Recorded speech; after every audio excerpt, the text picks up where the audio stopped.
রাজ্যে শুরু হয়েছে মহাকুম্ভ মেলা। ইতিমধ্যেই দেশ বিদেশের নানা সাধু সন্তরা যোগ দিয়েছে এই মেলায়। এর মধ্যে বহু বাবা ও সাধুরা তাদের নানা রকম কর্মকাণ্ডে চর্চিত হয়েছেন। এই বাবাকে দেখুন, তিনি বছরের পর বছর এক হাত উপর দিকে খাড়া করে রেখেছেন।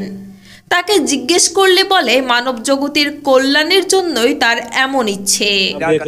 সনাতন ধর্ম के लिए ये तपस्या कर रहे हैं।